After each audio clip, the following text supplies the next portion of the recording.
All right, guys.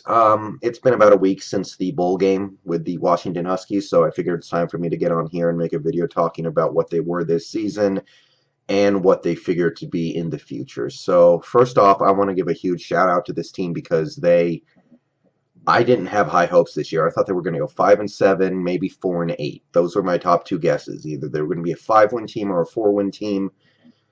I thought there was even a decent possibility we could go 3-9 because I looked at the schedule and I saw a whole bunch of teams that I thought were better than us. So we definitely exceeded my expectations. 6-6, went to a bowl game, won our bowl game, and you got to say expectations going forward are going to be very, very high. And this season, I thought this season was going to be all about playing the young guys, getting them reps, and hopefully some of them pan out because this team has a ton of freshmen, and they're going to be here next year, and you figure they're going to be here the year after too. So I was just thinking about things in terms of the future, but the present was not bad. I mean, you can even go down the schedule. You look at it. The first game of the season, Boise State, offense does nothing, and we come within a missed field goal of sending that game into overtime. So that's completely on the inexperience of the offense. The Oregon game, offense takes forever to get anything going in that game, and by the time they do, it's honestly too late. Vernon Adams Jr. does some, brutal stuff to our defense, and we're still within one score with 1 minute left. California, yet we end up losing that game by 6. Offense again takes way too long to show up in that game. That was early in the season, so again, that's an inexperience thing. So we are not far away from being a really good team in this Pac-12. So next year, the floor has to probably be 7 wins, and the ceiling, maybe you get to 10. Maybe this is the year where you finally get to have a 10-win season, which we have not had around here for some time. Had to rebuild the entire program, and it's taken a long time, but I think we're finally to the point where we can reasonably have expectations up there. So to go through the seniors who are going out, 3 ones really stick out to me. Number one is obviously Travis Feeney, our best defensive player. Excellent pass rusher off the edge.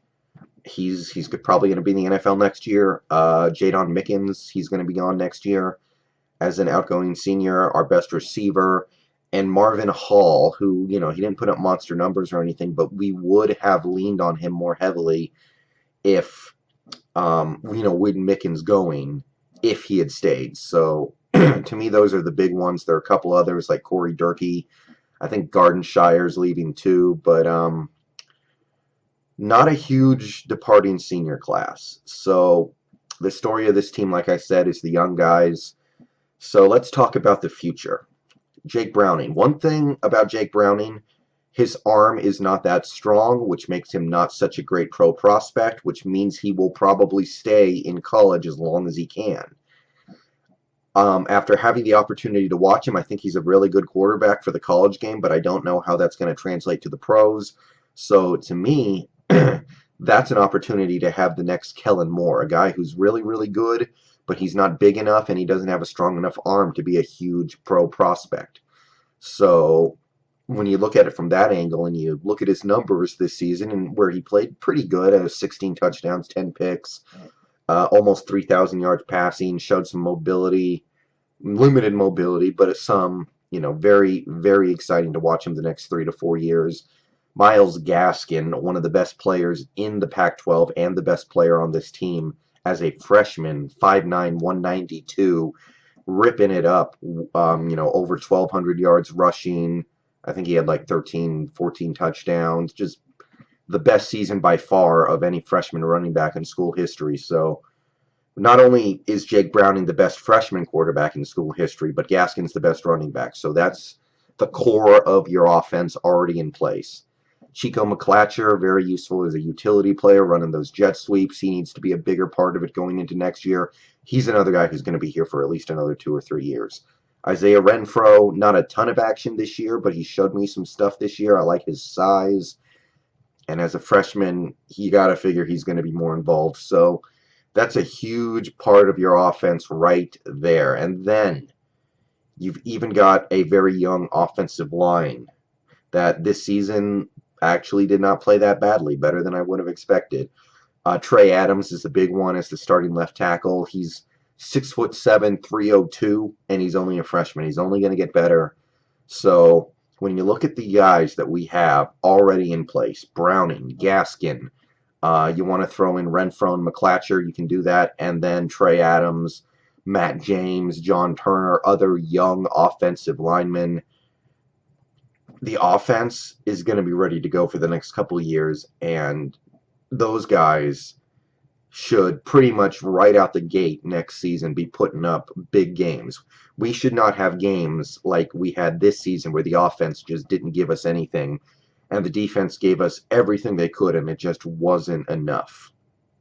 So that's mostly the good stuff on the offense. Maybe get another good receiver in here, wide receiver freshman, see if you can find somebody who ends up putting up big numbers. But the offense is ready to go. They need to improve massively on what they did this year, and I have every reason to believe they will. So defense. This is where things get a little dangerous because last year we lost a whole bunch of star players. Marcus Peters, who's been a monster in Kansas City. Kikaha, who's been good for the Saints. Danny Shelton, who actually has not been very good for the Browns, but he was a monster for us, left. And Shaq Thompson, gone to Carolina. We had a defense that was just as good, if not better, this season without those guys. This year, we're losing a couple of guys, mainly our best player, Travis Feeney, but the coaches should all still be in place. So do I want to say that our good defense is all about scheme and the players don't matter? Not really. I think once you start getting into that territory, things get dangerous. Things can spin out of control if you start expecting that your scheme is the only thing that matters and the players don't matter at all. So I have my eye on the guys who are going to be replacing some of our lost seniors, maybe even a couple juniors. Probably not so many of those this year, but it's still out there. So I will keep an eye on that this recruiting season. But we are getting Elijah Qualls back, and he's a guy who really came on as the season came along. Buda Baker will be back for at least one more year. He was one of our best players in the secondary. Azim Victor, one of our key linebackers, going to be back for one more year at least. And there's just a lot of things to be optimistic about right now. I mean, we had one of the best defenses in the nation this year. We've lost some pieces, but not so many that it's unreasonable to think that we could get better. And the offense is pretty much, I mean, it would be shocking if they weren't better next year. And the final piece of the puzzle is just taking a look at the conference. The conference was down this year. We had no representative in the playoff. Our best team was Stanford. They went 12-2, and then they thumped Iowa yesterday in their bowl game. And Iowa was the other bubble team when it came to the playoffs. So, Stanford, if they had not lost that weird game to Northwestern at the start of the season, 16-6, which I didn't watch that game. I don't know what happened, but that's just weird. They would have been in the playoff.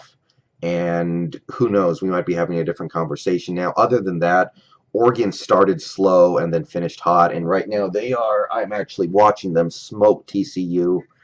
Wounded TCU, but regardless, Utah, I thought Utah was going to be, one of the best teams in the nation this year. They fell off, but they're still only a 3-loss team. But the conference was down a little bit this year. Next year, I don't know what to expect. I think Stanford will probably be really good. But Oregon, they've been slowly regressing ever since they got Helfrich in there, Mark Helfrich. But they really came on in the second half of the season, and if Vernon Adams Jr. is back for them next year, I'm not sure if he will be or not, then I expect them to at least be a 9-win team again. And Utah, I don't know about Utah from year to year. That's tough to say. So, Stanford, they are clearly the favorites in the conference going into next year, especially with Christian McCaffrey coming back.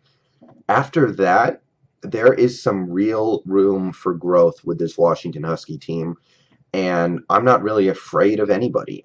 I mean, Oregon is probably better than us going into next year, but I'm not afraid of them. The only team that concerns me is Stanford. Other than that, I say we can take on anybody. So the stars are starting to align. It might not be this season. We might need to wait one more year for Christian McCaffrey to declare for the pros. But anything short of a Pac-12 title is on the table to me. And that's been a long time since I've been able to really say that. So that's how I feel about this season, but more importantly, how I feel going forward. The season showed us a lot. Now we have to turn it into something more substantial. All right, I'll catch you guys later. I'm going to finish the second half of this Oregon TCU game and bow down to Washington.